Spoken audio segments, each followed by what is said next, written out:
Hi everyone, welcome back to the channel. I hope you are all doing great. I am sorry for not being able to post videos for the past 5 days. I have been suffering from a severe fever and cold. That's why I couldn't post videos regularly. అందుకే videos రెగ్యులర్గా post చేయలేకపోయానండి. మీ అందరికీ నాదొక చిన్న request.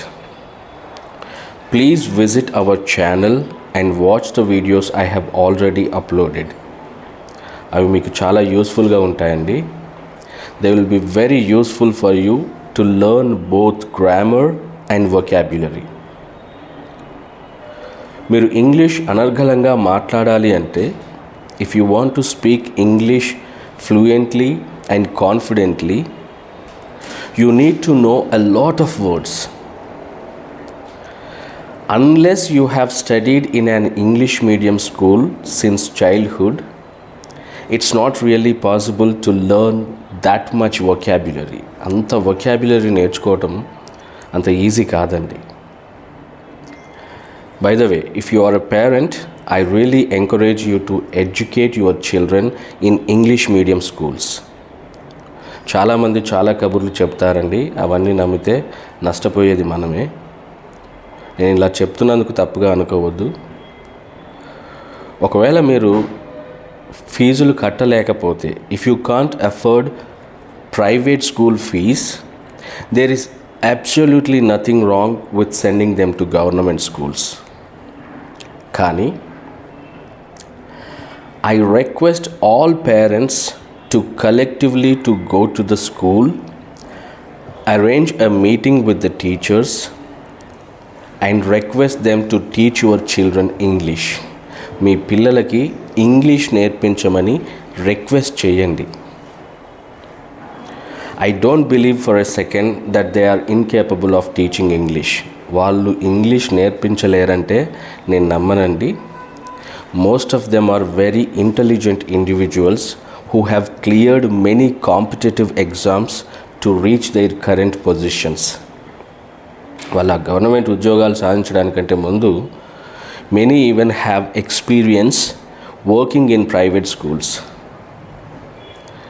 So it's not that teaching English is difficult for them. వాళ్ళకు English నేర్పించడం కష్టమని కాదు. It's simply that no one is asking, so they don't prioritize it. ఎవరు అడగటం లేదు కాబట్టి వాళ్ళు దానికి అంత ఇంపార్టెన్స్ ఇవ్వరు. If all of you go and make that request, they will surely teach your children English. వాళ్ళు తప్పకుండా మీ పిల్లలకు ఇంగ్లీష్ నేర్పిస్తారండి. మీరు స్కూళ్ళకు వెళ్ళి రిక్వెస్ట్ చేయాలి. అదేవిధంగా నేను ఇంతకుముందు చెప్పినట్లు, మనం ఇంగ్లీష్లో అనర్గళంగా మాట్లాడాలంటే మనకు చాలా పదాలు తెలిసి ఉండాలి.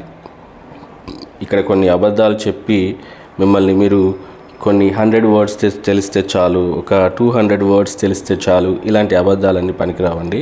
చాలా పదాలు తెలియాలి మనకి కాన్ఫిడెంట్గా మాట్లాడాలి అంటే. సో అలాంటి సందర్భాల్లో చాలామంది ఇంగ్లీష్ నేర్చుకోవాలనుకునే చాలామంది చేసేటువంటి పొరపాటు ఏంటంటే, they focus only on grammar. వాళ్ళు కేవలం గ్రామర్ మీదనే దృష్టి పెడతారు.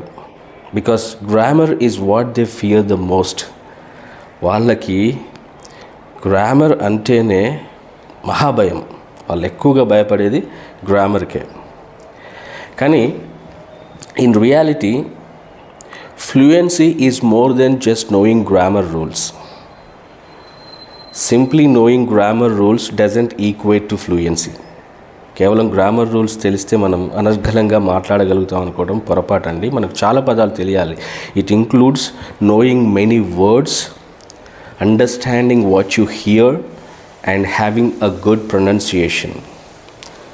సో ఇదంతా ఉంటుంది. సో వీటన్నింటిని దృష్టిలో పెట్టుకొని మనం ప్రాక్టీస్ కొనసాగించాలి. సో మనకు చాలా వర్డ్స్ తెలియాలి అంటే, if you didn't study in an English medium school and you genuinely want to build a strong vocabulary, then reading English newspapers is one of the most effective ways. ఎందుకంటే news పేపర్స్లో వాళ్ళు they cover political news, educational news, business news, entertainment, sports, ఇలా అన్ని రకాల news వాళ్ళు cover చేస్తారు. కాబట్టి మనం చాలా వొకాబ్యులరీ నేర్చుకోవడానికి అవకాశం ఉంటుందండి. సో కాబట్టి అలాంటి కొన్ని న్యూస్ పేపర్స్ నుంచి నేను కొన్ని ఆర్టికల్స్ని ప్రత్యేకంగా సెలెక్ట్ చేసుకొని సెంటెన్స్ బై సెంటెన్స్ ఇంగ్లీష్లోకి ట్రాన్స్లేట్ చేస్తూ ఈ వీడియోస్ చేస్తున్నాను. కాబట్టి అవి మీకు చాలా యూస్ఫుల్గా ఉంటాయి. మీరు వాటిని చూసి మీ ఫీడ్బ్యాక్ నాకు తెలియజేస్తారని ఆశిస్తున్నాను. Thanks for watching this video. Happy learning.